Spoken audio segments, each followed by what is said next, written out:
My name is Anastasia. I was social media director for Warren for President and continuing to work with Elizabeth Warren on all things social media. I'm also a digital advisor with Michelle Obama's voter turnout organization, When We All Vote, and a senior advisor with Doctors in Politics. So what are we going to do today? We're going to experience what telling stories online can do, explore new storytelling tactics, strategies, and best practices, practice incorporating a call to action into online storytelling, and learn how to combat the spread of misinformation and disinformation. So, how do campaigns use social media to tell their stories? And how do we, as volunteers, as supporters, as candidates, tell our stories to support the campaigns we believe in? Social media fosters the sharing of information and content online and the formation of communities through online networks.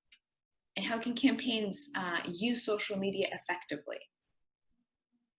Well, there are really three kind of main areas of strength that social media has that are really built-in tools that support grassroots advocacy. The first big one is that social media has built-in tools that directly facilitate discovering a cause, a campaign, or a candidate you believe in, and support learning. So learning about issues, policies that address those issues, and the personal experiences of people affected by those policies and those issues. So many people, for example, have discovered Black Lives Matter, have discovered the Me Too movement, and have discovered personal experiences of people affected by those causes through social media. And that is what I will show you how to do today. And together, those two things, the discovery and the learning, are really building awareness. Social media also has built-in tools that directly facilitate grassroots advocacy for meeting, connecting, and engaging with like-minded people, especially fellow campaign volunteers, supporters, fellow doctors.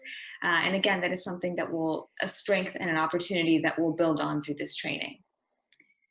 And finally, social media has built-in tools that directly facilitate grassroots advocacy for engaging, uplifting, and amplifying other voices through our own channels and platforms. And candidates can also uplift you. And so the main platforms for organic digital storytelling are social media, email, and text messaging or DMs. Today, we're going to specifically focus on the social media piece of this. Twitter, Facebook, Instagram, YouTube, and video more broadly, and stories or live video. Each platform has its pros and cons, and as we look at examples, think through the strengths and weaknesses or opportunities and limitations of each platform you see. Think about the content that a platform can support, as well as how the audience most engaged on it is, and how they engage.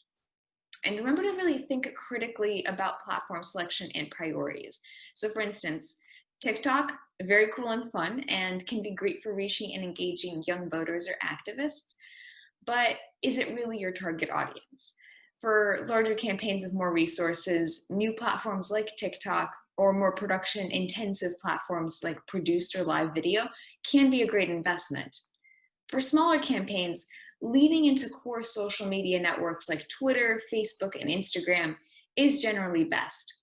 And if content creation capacity is limited, leaning into volunteers like ourselves and uplifting the content they create can be really great organically.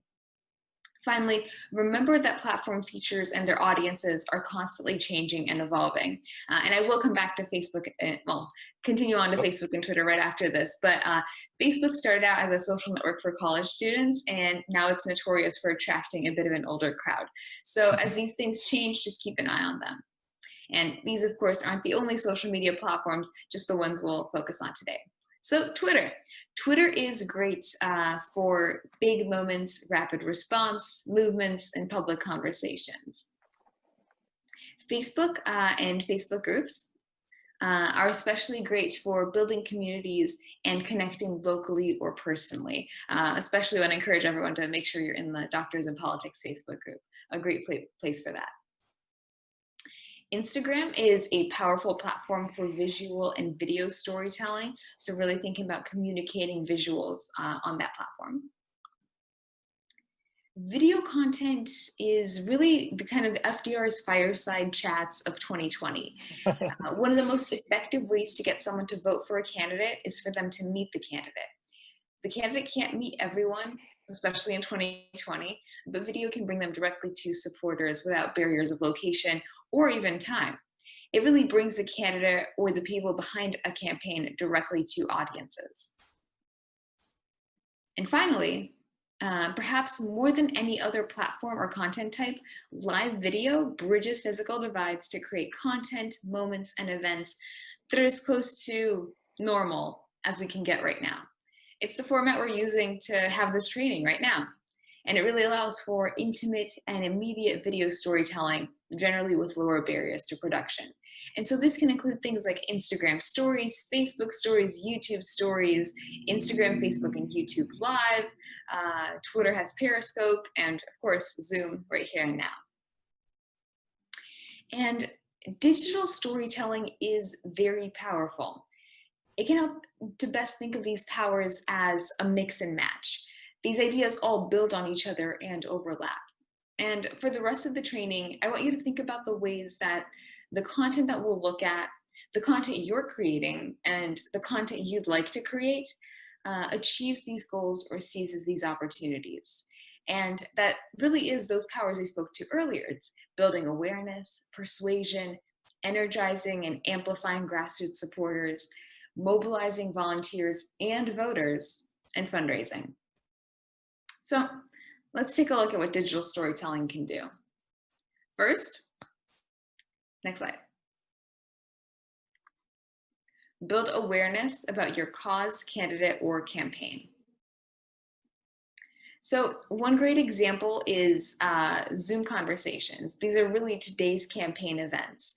And a great tactic to try is filming with the candidate, volunteers, or supporters, like we are right now, and then taking a screenshot of the folks participating in that conversation and posting about it, just as you might previously have seen candidates posting a photo of themselves speaking at a large event. Now, if you can also reach new target audiences through joint content and events. So here's a great example of doctors taking part in a joint Facebook Live conversation and introducing each other to a shared like-minded audience. In a similar way that Doctors in Politics has been doing throughout today with bringing on physicians who are running for office or who are engaged in the political space and introducing them to the audience here. Now, if the audience is very familiar with the speakers, like with the example of this Facebook Live between Color of Change and Elizabeth Warren, the target audience probably very familiar with the leadership of that organization and Elizabeth Warren. Then focus the event on introducing new information, issues, or ideas. I think today's event is also a great example of that, and in particular, you all are familiar with Doctors in Politics, so we're focusing this training on introducing you to new information about using your social media platforms to support this work effectively. And finally, with the previous example we just saw, it was a Facebook Live. And then Team Warren, we took that longer Facebook Live and cut it down into a couple of shorter clips and then posted it to social media. And a big point I'll touch on multiple times today is repurposing a single moment into multiple content opportunities. You don't have to reinvent the wheel every single time you're posting something new. And really repurposing that content into multiple short clips can be a really great strategy of continuing the conversation and keeping up the momentum of a big moment. All right, so we've built awareness. Folks know what you're all about. Now let's persuade them to your side. Online, persuasion can be easily paired with a call to action, a link to sign up, to volunteer, to register to vote, make a plan to vote, and more. And here are two great examples from Doctors in Politics' own Dr. Michelle Au, who is running for state senate in Georgia.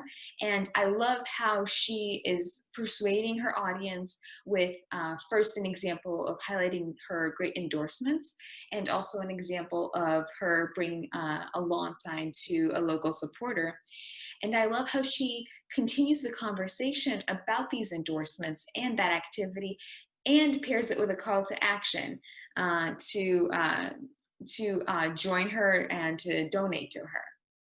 And online and on social media in particular, it's going to be very easy to do, to highlight the example and then pair it with and support our work and join us to distribute lawn signs, chip in, join us to volunteer. And really think about opportunities to tie what you're commenting on or sharing to what you want your supporters to do. Here, Charlotte Clymar shows us about how to be a powerful grassroots advocate for a candidate she believes in, extending the conversation about Julian Castro being a speaker at the DNC to social media. And I think two things she does especially well here are using examples of Julian's policy leadership to positively combat naysayers who hadn't invited him to speak. And when you're seeing content being spread online that you disagree with and can particularly lean into your expertise as a physician, I strongly encourage you to do that and positively combat any negativity by leaning into your authority, into those examples and facts. And you've probably noticed the past two slides had one thing in common: powerful, engaging visuals. Images and videos are efficient methods of communication, and they're attention grabbing so that folks scrolling through cluttered feeds stop and want to watch. And infographics and animations like this one can help communicate a complex topic and emphasize the severity of a given issue quickly. So let's just take a quick look. Is it possible to turn the sound on? No worries if not.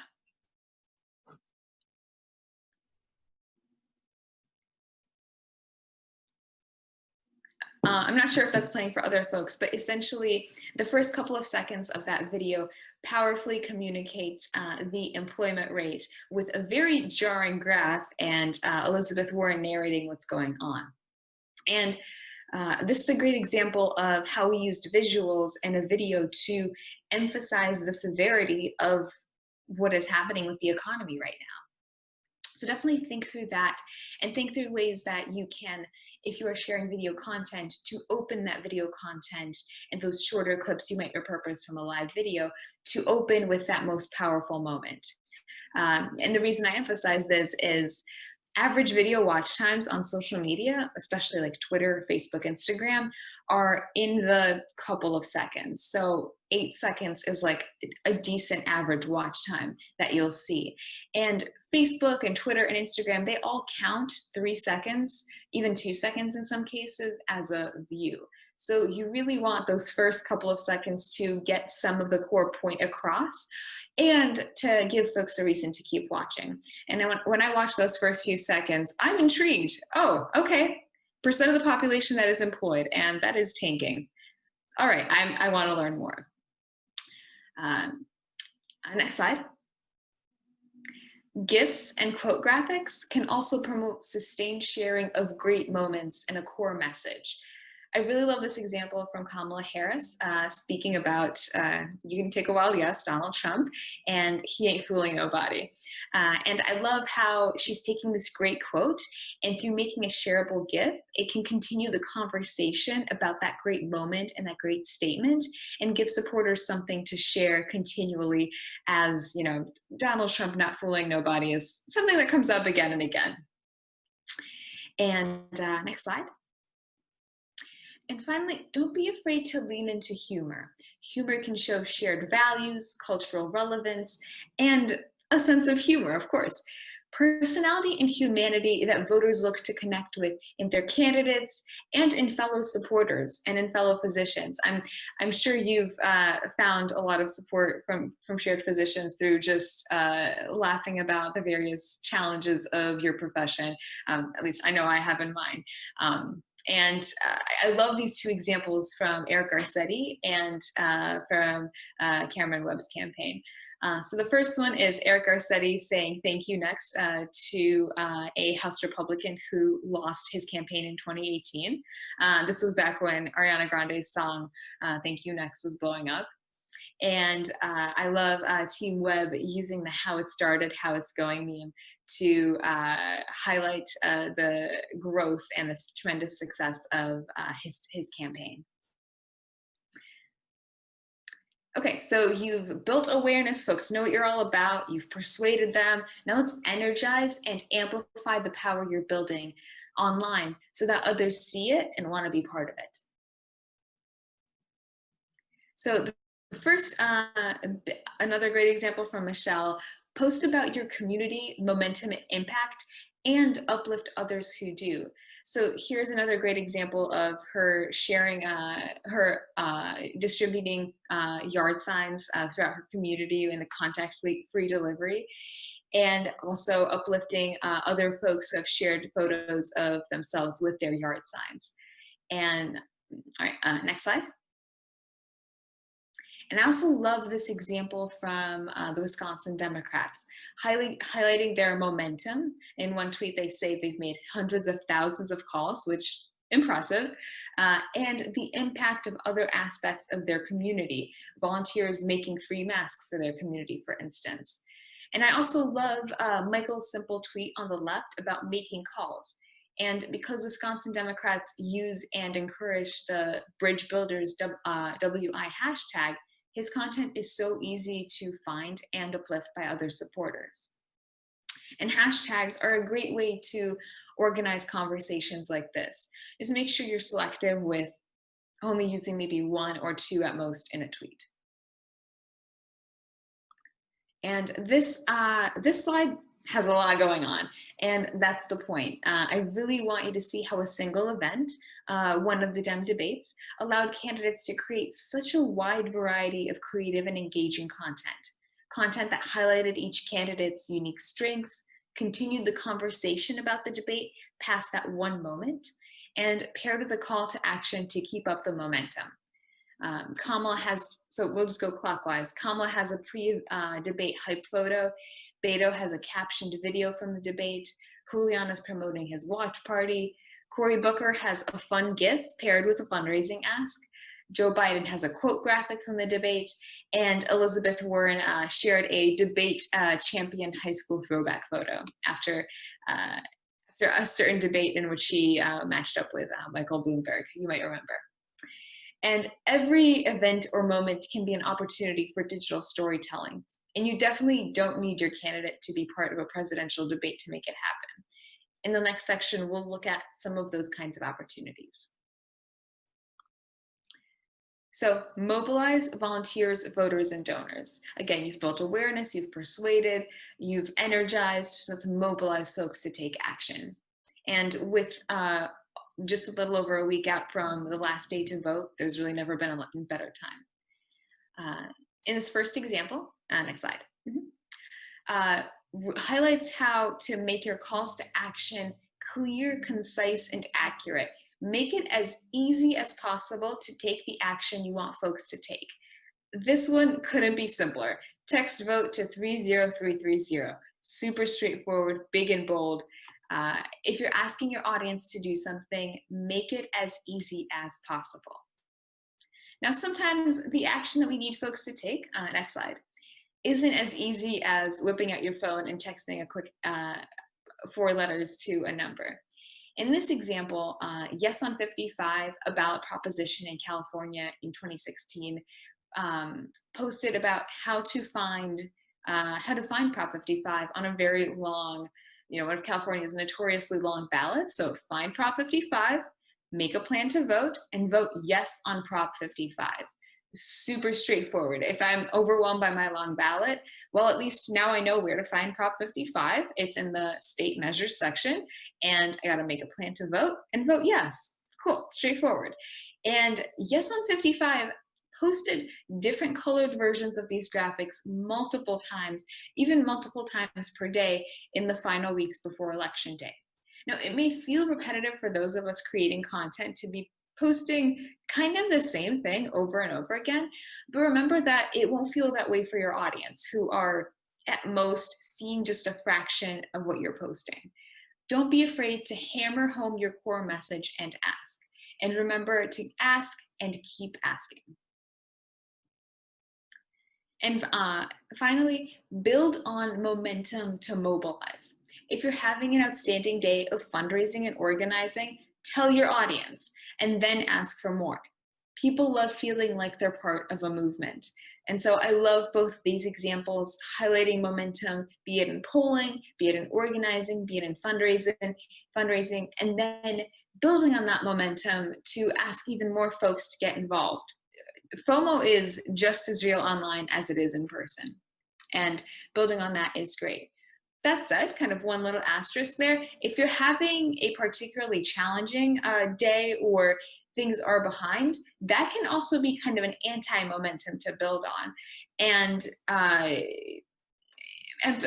for instance, one of Barack Obama's most effective email sends in 2012 was about being behind due to some super PAC fundraising on the right. So if things truly are dire and you need that help, lean into that as well. But really make sure you're continuing to make those calls to action and mobilizing your community. Storytelling builds momentum for the campaign. And here's maybe the most important thing I really want to get across today. Next slide. You are a powerful storyteller.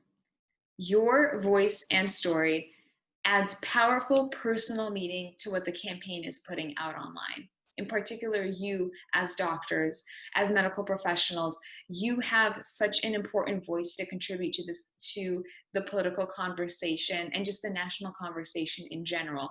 You are some of the most trusted professionals in the country. People trust you with their lives, and your opinion is authoritative, and when you speak, people listen.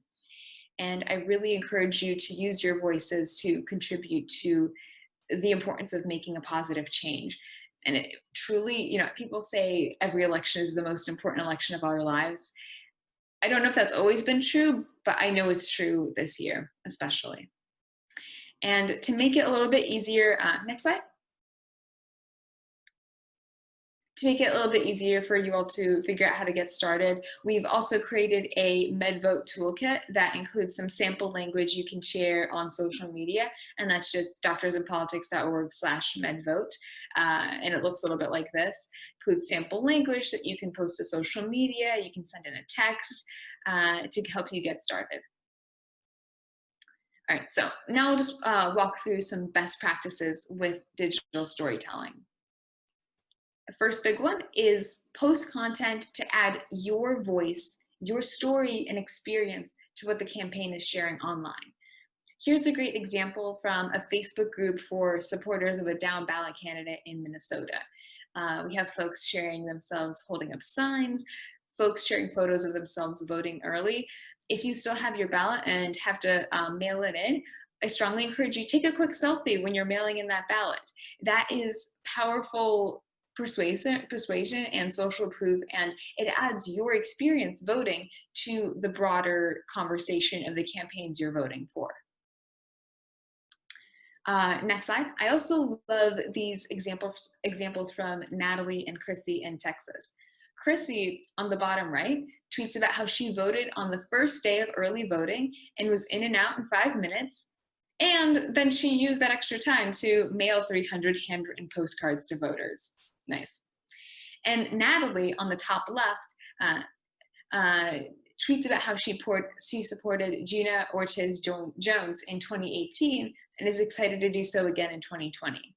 Natalie's example highlights how throwbacks can also be excellent content, showing how long you've supported a cause or campaign. So if you've been a big fan of Biden for a long time, maybe even since he was vice president under Barack Obama, that could be a great thing to highlight too. And next up, put the campaign in context by showing how issues impact you and your community. You can give that context, and campaigns can uplift folks who do, and we can uplift peers who do. I love these two examples of physicians speaking to their own experience. You might see some familiar faces here. One is from the Doctors in Politics Facebook group, and one is from a neuro-oncology leader at Mass General, connecting their experience speaking about a particular issue within the medical space, and also connecting it to the importance of supporting progressive candidates and to voting. Your candidate can also give that context directly and even connect it to a personal story.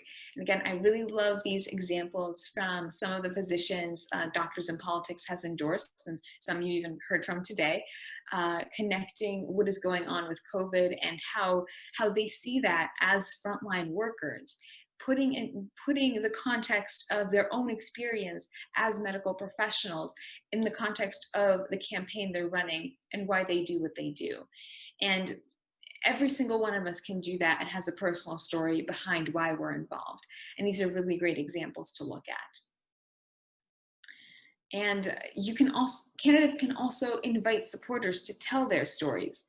It can be great to pair that kind of ask with a video from the candidate, like Joaquin Castro does here. And if you see a candidate asking for stories and you have one to share, chime in and mention your background as a frontline medical professional if that feels appropriate. The stories people responded with here are powerful and persuasive. And remember, they can be adapted into multiple content opportunities.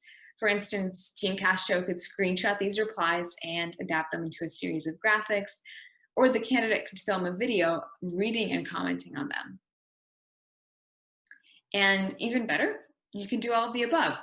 And as we've discussed before, campaigns can do multiple things with one piece of content.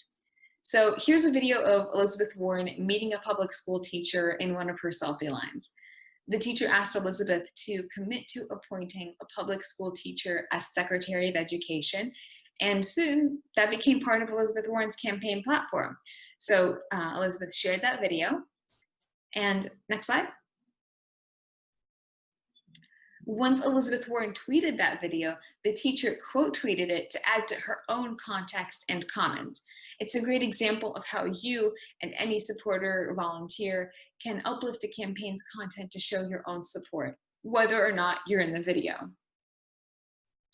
And again, remember how one moment can create multiple content opportunities? Next, Team Warren quote tweeted that teacher to add even more context, this time to share that the most common occupation of Elizabeth Warren's donors is teachers. Here's another best practice. Let's go back to the last one. Tell the campaign story in a meaningful and accessible way. What does that mean? Meaningful means answering the question, what does this mean for me?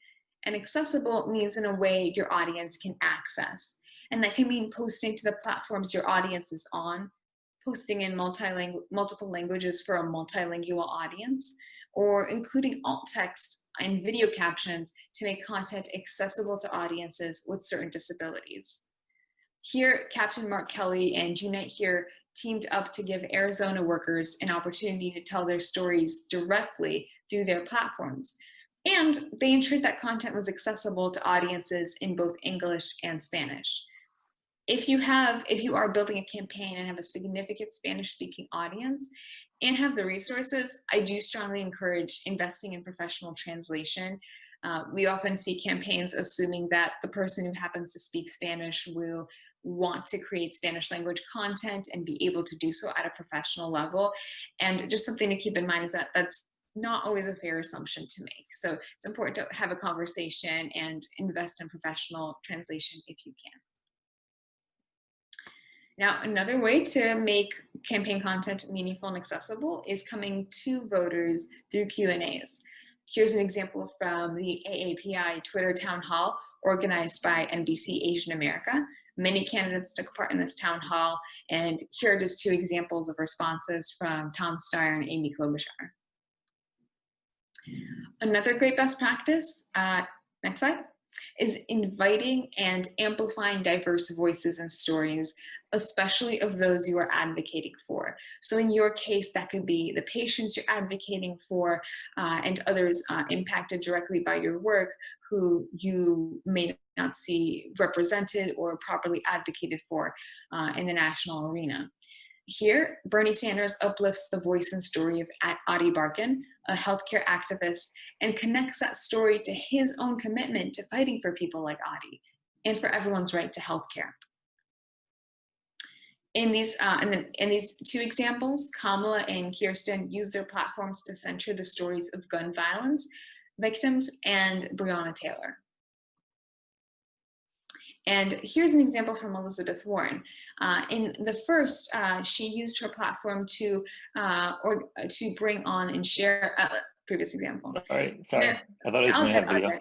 One moment. This also gives me a moment to drink from my billionaire tears mug. Nice. Using your platform again to amplify and uplift others' stories. Again, we touched on that as a strength and opportunity of social media. In this case, Elizabeth Warren used her platform to elevate the experiences of Emerald Garner, Eric Garner's daughter, and Andrew Kearse's widow, and sharing their experiences as family members of people who have paid for racist police brutality with their lives. And first we did a Facebook Live, and then through the Share the Mic Now initiative, Elizabeth Warren handed over her Instagram to Emerald and Angie to directly share their stories through her millions followed Instagram profile. Now, not saying you need to specifically coordinate an Instagram takeover with your account, but definitely consider bringing on other voices and elevating those voices through your own content and through your accounts. And that can even be as simple as sharing graphics, quote tweeting, sharing videos, even videos and graphics like the ones we just took a look at. So let's take a look at some examples together that tells the story of the campaign and the people power it's building. So here's a simple example from When We All Vote. Is this content building awareness? Is it persuading, mobilizing, fundraising? I think it's building awareness about how low youth voter turnout is. And next slide. And how is this content effective? I think, it really brings home the point of how frighteningly low youth voter turnout is. And this is a throwback from 2018. But I also like how it ties in humor and was posted around Halloween time, and really ties into that moment as well. Now, how could this be more effective? How could it be improved? I think pairing it with a call to action would be really great, especially with a link.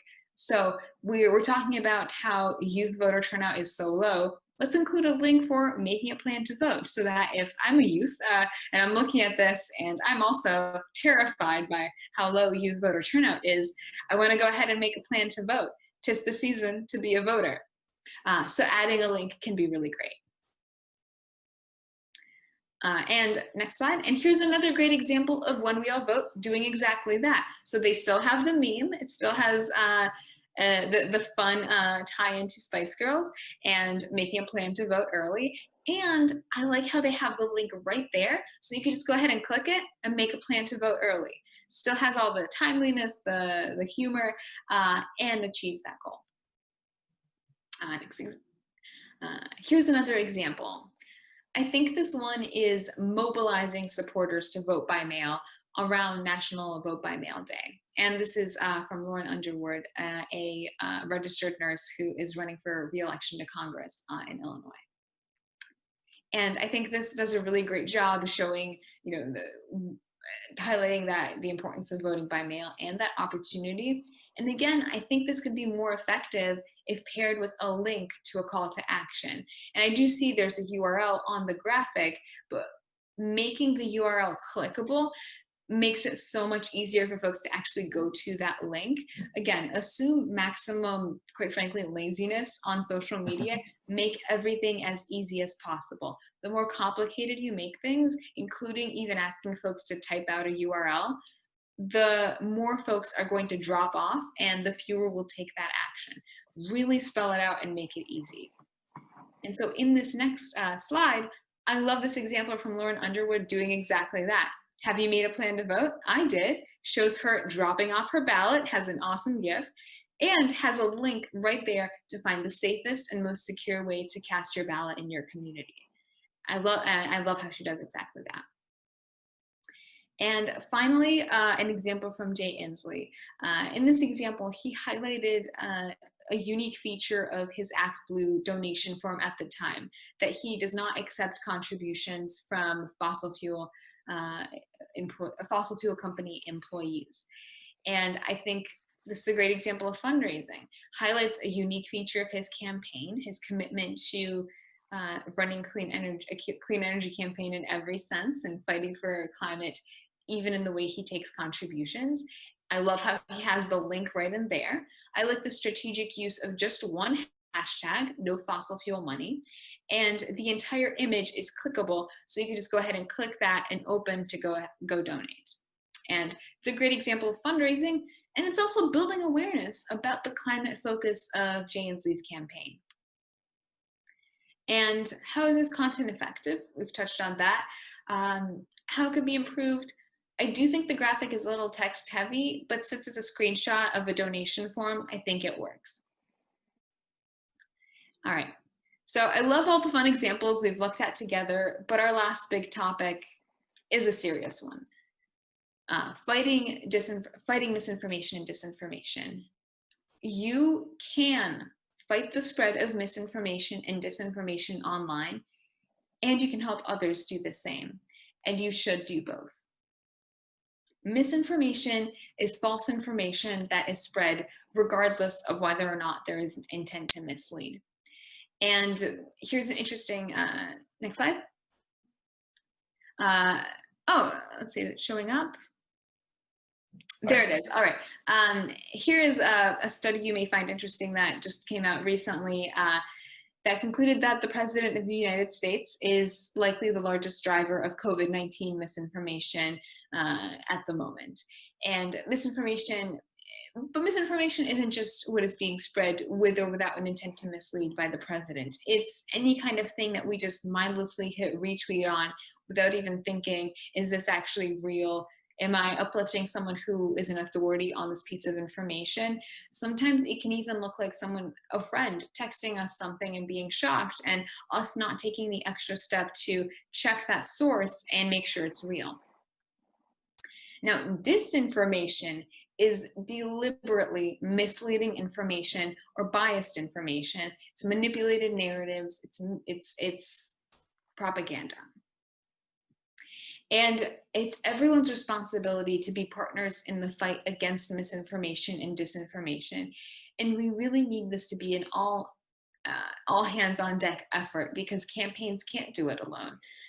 You can Google this headline. It's on Washington Post. Opponents of Elizabeth Warren spread a doctored photo on Twitter, and despite having direct contacts at Twitter and our best attempts, even Twitter's best attempts, we couldn't stop its spread. And this is why it's so important for all of us to take the extra step to make sure that the information we're looking at, and especially sharing, is legit. So before sharing something online, check its source. Is this a trusted source of information, or is this some random account that was created yesterday? Headline. Headlines don't always tell the full story. Always read the full story to the end before sharing, and in a similar vein, watch the video to the end before sharing.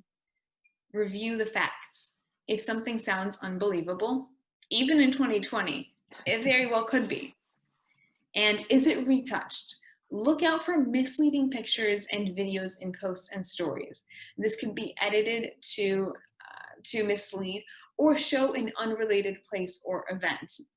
One very common example of this throughout the Black Lives Matter protests has been using photos from protests that occurred internationally, videos of violence at protests that didn't even occur this year or in the United States, and misleading audiences just to misattribute it to what is going on here right now.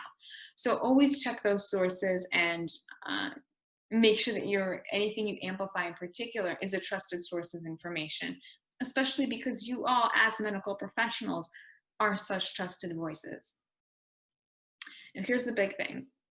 If you think something is misleading, don't amplify it. That only increases its popularity in feeds. The one and really only one exception I might make to this is in the case of misinformation spread by Donald Trump. There can be cases where it's important to push back against that directly. And in a way, you could say it is amplifying what he's saying, but he is the one voice that I think is guaranteed to reach virtually everyone, and pushing back against it with accurate information can outweigh the amplification of that message in the first place. But in general, if something is misleading, don't spread it. And even if something comes from someone who you trust, a family member, a friend, do your due diligence to fact check, and think of developing a gut instinct to fact check anything you see that appears that it can even be slightly misleading. So let's review. We're almost done. Questions to, next slide. First, some questions to always be asking yourself about the content you and your campaign are producing. Who is your audience and your online community? Where do you and your audience spend your time? What stories will resonate with them? And how can you add your own story, motivations, and perspective and authoritative expertise to that conversation? Some more questions about content creation and curation. Do you need to gather content online? Do you need to create content, images, videos, quotes? How can you engage with and respond to what is happening locally? And that can also mean your community as of physicians more broadly. How can you create content that tells a story? How is your content mobilizing other volunteers, voters, and donors? And is this a trusted source of information? So some key takeaways. Stories are key to building an inclusive, expansive, and engaging campaign. Lift up the stories of the people you are working and fighting for. Think strategically about what it takes to create the content you want and how it contributes to your goals in organizing. Have fun, get creative, try graphics, humor, and more.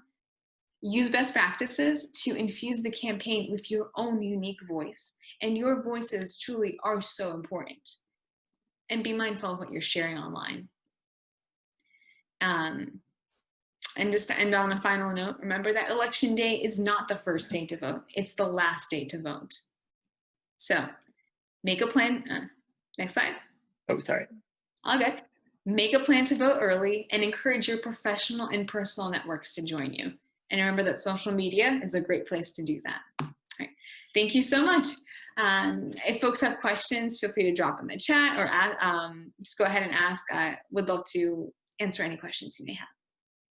Nice. That was amazing. Thank you so much. And thank you so much for kind of like tying in all of the different aspects of the different campaigns and kind of, it's really interesting to see through your eyes the things that pop out to you as working well, right? Like I see this when I'm teaching medicine or teaching surgery, right? I can say, this is the most effective way to this particular avenue, right? If it's teaching a surgery, how to best approach the pathology.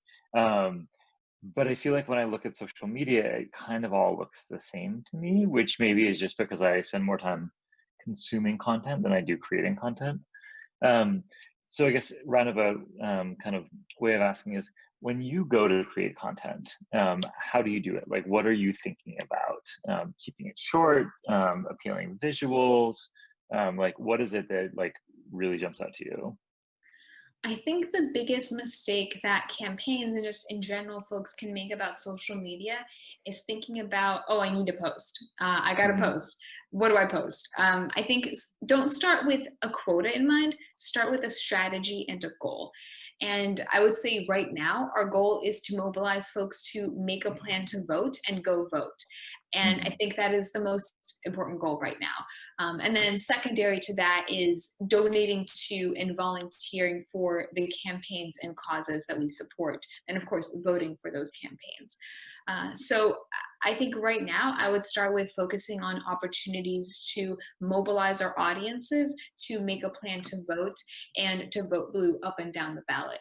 And so great ways to do that are sharing photos of ourselves, filling out our ballots if ballot selfies are legal in your state. If not, just take a photo of yourself with an envelope. Still perfect. Um, Showing that we are casting a vote, and people in your personal and professional network will see that, and the FOMO kicks in and they want to join you. If I know all of my peers are voting and I'm the odd one out, I'm gonna go make a plan to vote.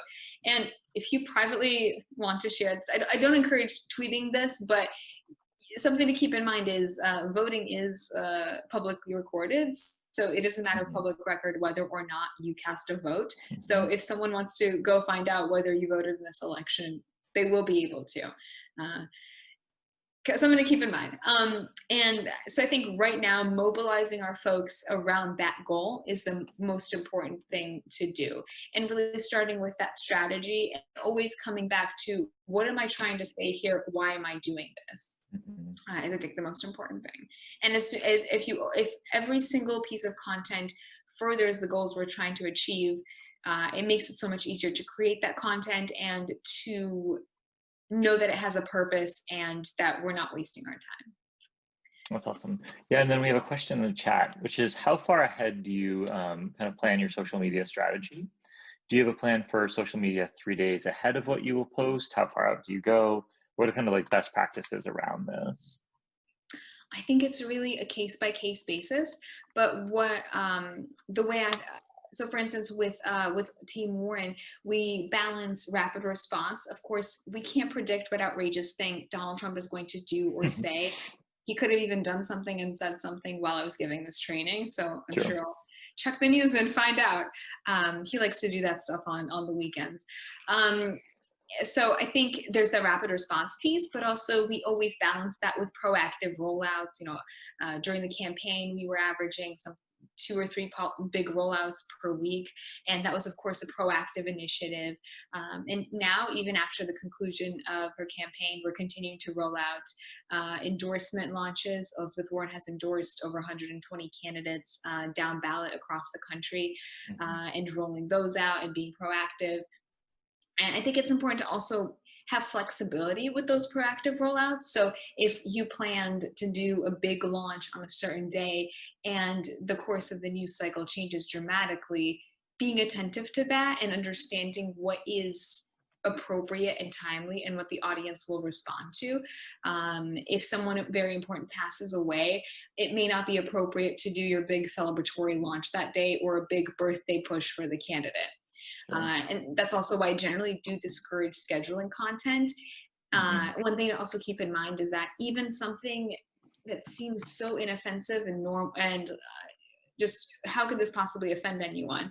Um, Mentioning, for instance, football or basketball or a sport, if there is a very tragic event at a venue like that and you've scheduled content about that kind of venue, the conflicting time, it can come across as very insensitive, and it can become one of those examples of social media that folks often will come back to again and again as a big mistake.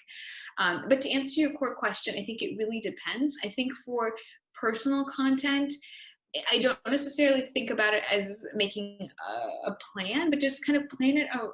Think about it around your own life. Hey, so today I'm going to go vote early, so I think I'll take a photo of that and I'll post it to social media. I'll post it on Facebook, Instagram, and Twitter, and just keep that in mind and remember to take a photo. Or if you have phone banked today, take a photo of yourself phone banking and post about it and pair it with a call to action, include a link to join you. For instance, if you're phone banking for Joe Biden, include a link to joebiden.com/call, and folks can join you in the fun. So I plan it around that.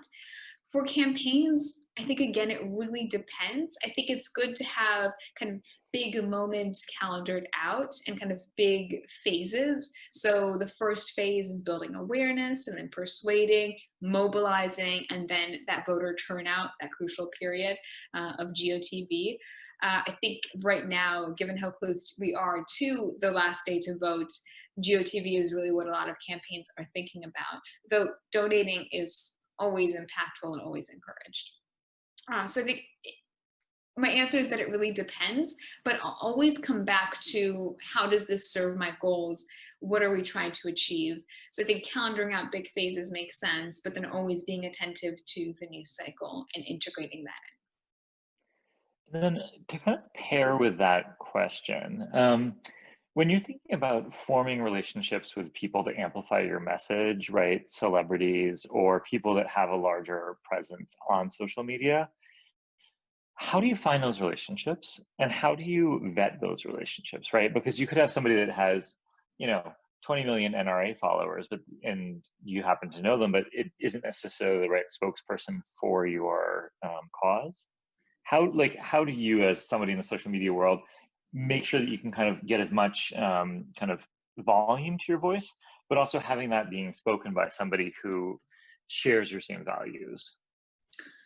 So two things come to mind. First is if you do have someone who was previously a very vocal member of the Republican Party but has converted to being a Democrat, and mean to make that sound religious, but they previously were very involved with the NRA, but now they understand the importance of gun control.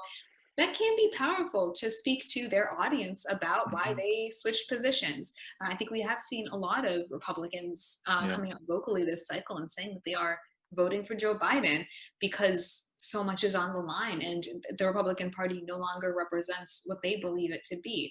It's definitely no longer the party of Lincoln.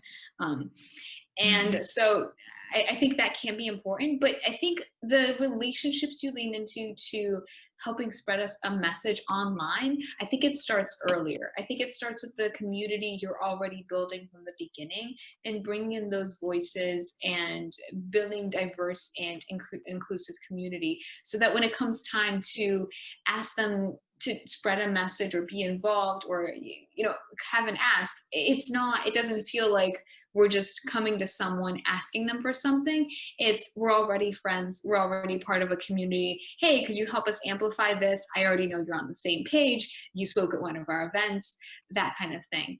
So I think for in the example of doctors in politics, I think really leaning into our incredible network of candidates and of volunteers, I think is exactly the way to go. And doctors in politics has done a really outstanding job investing in building that community over the past year, really. And I think that's something to lean into.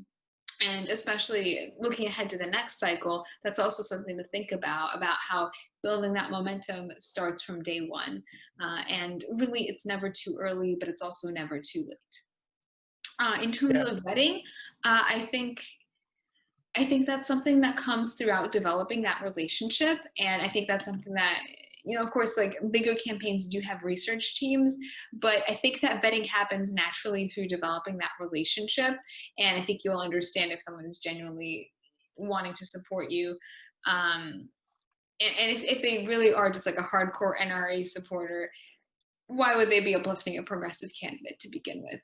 So making sure kind of the facts and their stated values align. And what do you think as far as kind of capturing the energy, right? Like we're going to go through this period in the next 2 weeks where all this energy, kind of all this nervousness about the future will hopefully kind of come crashing down, right? Like, how do we then battle against complacency as the news cycle starts to follow something different and something new and whatever the next thing that is kind of the next wave of COVID, be it, or God knows what, right? Mhm. How do we re-engage or keep people engaged for that next chapter as we're trying to develop as an organization, but also we as society try and say, these fights are never done. I think you're totally right that attention spans on social media are limited. That's something we've touched on with the very clear call to actions, assume maximum laziness. I Mhm. think it's on us to continue keeping that momentum going and to continue pointing out why it must keep going.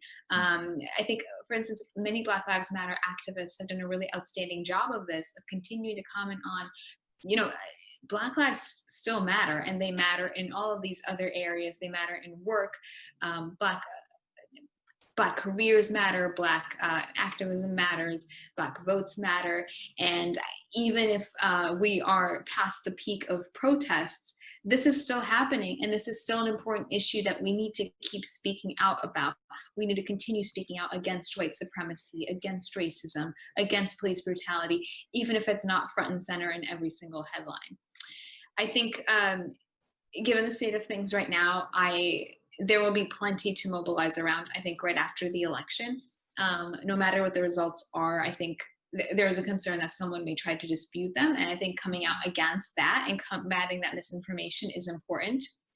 The things with the Supreme Court, I think there will be a continued fight and need for activism in that space. Voter suppression has been a big issue in this election, and regard if Democrats take certain majorities, activating our support and advocating for changes to invest in preventing that kind of voter suppression for the next election is super important. Um, and of course, if things don't work out as we had planned, there's an even greater need for us Sure. to activate our support. I think also pointing to the mistakes of not investing in that mobilization from the get-go in previous cycles is a great way of reminding our audience of the importance of never giving up and our work continues. And the way you can communicate this is this is a great first step. This is great news. Now our work continues. The fight Mhm. must go on. There is still so much more to do.